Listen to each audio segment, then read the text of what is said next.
In the world of comic book movies, there are few franchises as polarizing and turbulent as the DC Extended Universe, a DCEU. What began as an ambitious attempt to rival Marvel's cinematic empire quickly became a series of missteps, restructuring, and a constant reimagining of what the franchise was supposed to be.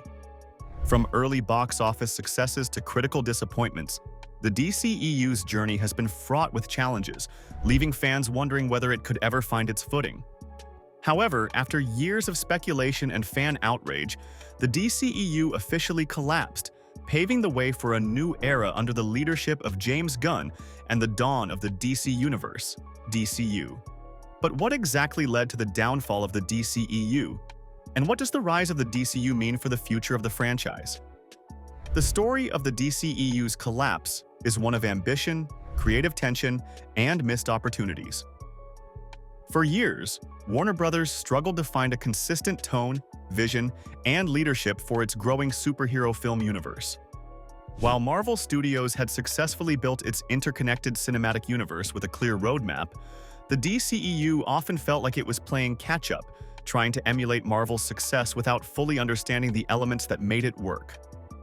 The result was a series of films that oscillated between gritty darkness and lighthearted superhero adventure, leaving audiences divided and critics unimpressed.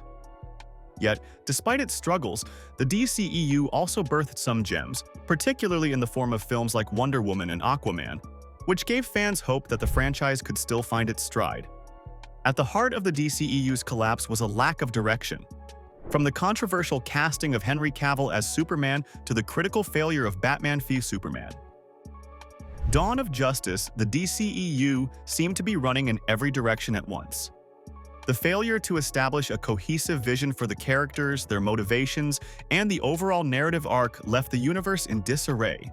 It became increasingly clear that what was intended to be an interconnected cinematic experience had instead become a fractured series of standalone films with tenuous links between them. The DCEU was in turmoil, and its future seemed uncertain. Then came James Gunn, a director known for his work on Guardians of the Galaxy in the Marvel Cinematic Universe, MCU, as the savior Warner Bros. Needed. His unorthodox approach to superhero filmmaking, blending humor, heart, and spectacle, had made him a beloved figure in the superhero genre. Gunn's appointment as co-chairman and CEO of DC Studios in late 2022 signaled a turning point for the franchise. Gunn's vision for the DCU promised a fresh start. A new era where the characters of DC Comics could thrive with a consistent tone, a clear direction, and an interconnected universe that resonated with audiences. The transition from the DCEU to the DCU was not without controversy. The collapse of the DCEU was a bitter pill for fans who had invested in its characters and its promise of a shared cinematic universe. The announcement that Henry Cavill would no longer be playing Superman, despite his much-anticipated return in Black Adam, left many disillusioned. Similarly, the departure of Ben Affleck as Batman raised questions about the future of other beloved characters within the DCEU. These decisions marked the beginning of the end for the DCEU, but they also laid the foundation for the DCU's rebirth. Gunn's vision for the future would require a clean slate, a bold move that promised to take the franchise in a new direction, even if it meant letting go of familiar faces. While the transition to the DCU initially seemed like a risky move, there was a growing sense of optimism that Gunn's leadership could bring the DC cinematic universe back to life. Gunn, who had already proved his ability to bring complex characters to life through his work on Guardians of the Galaxy, was now tasked with reimagining some of the most iconic heroes and villains in comic book history. But unlike the previous DCEU films, which often felt like they were trying to cram too many characters and plotlines into one movie, Gunn's approach promised to take a more focused and character-driven approach to storytelling. One of the key factors in the collapse of the DCEU was its failure to establish a clear and consistent tone. Marvel's formula was successful because it created a sense of continuity across its films, with each movie contributing to a larger, overarching narrative. The DCEU, by contrast, felt like it was constantly shifting its tone, from the grim and dark Man of Steel to the more light-hearted Justice League, in its theatrical release at least. This tonal inconsistency alienated audiences who were unsure of what to expect from each new DCEU release. In contrast, Gunn's approach to the DCU aims to establish a more unified and cohesive tone, one that balances humor and heart with the darker, more mature themes that DC is known for. Another contributing factor to the DCEU's collapse was the franchise's over-reliance on trying to emulate Marvel's success. From the very beginning, Warner Bros. Attempted to fast-track the DCEU by introducing characters like Batman and Wonder Woman before giving them their own solo films. The results were mixed, with Batman v Superman feeling overly convoluted and rushed. Instead of allowing audiences to connect with the individual characters first, the DCEU tried to create its own Avengers-style team-up film with Justice League, which felt like a hodgepodge of disconnected plotlines and characters. In contrast, Gunn's approach to the DCU seems to prioritize character development and world-building over rushing to create a Justice League-style team-up film.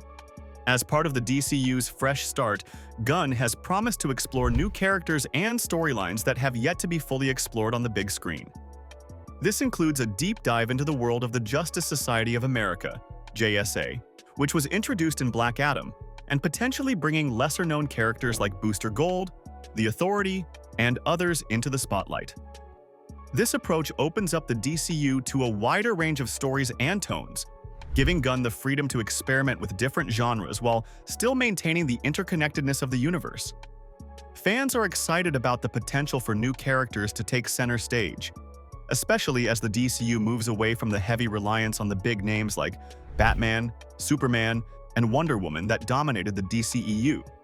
Gunn's plans for the DCU also include a stronger focus on television, with several projects slated for HBO Max, including Waller, which will focus on Amanda Waller, and Creature Commandos, an animated series. This expands the DC universe beyond the confines of theatrical films, allowing for more creative storytelling and a greater opportunity to explore the nuances of DC's vast mythology. TV shows offer a unique format for long-form storytelling, allowing for deeper character exploration and world-building in ways that films can't always accommodate.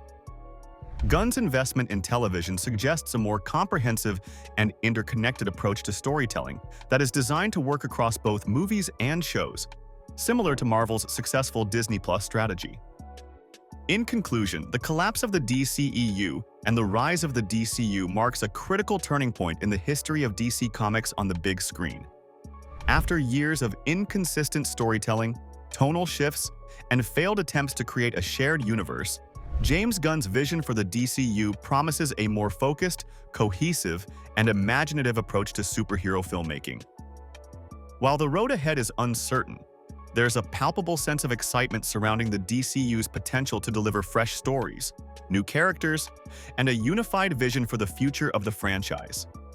As fans eagerly await the next chapter in the DCU, it's clear that the collapse of the DCEU was only the beginning of something far greater, something that could redefine the superhero genre for years to come.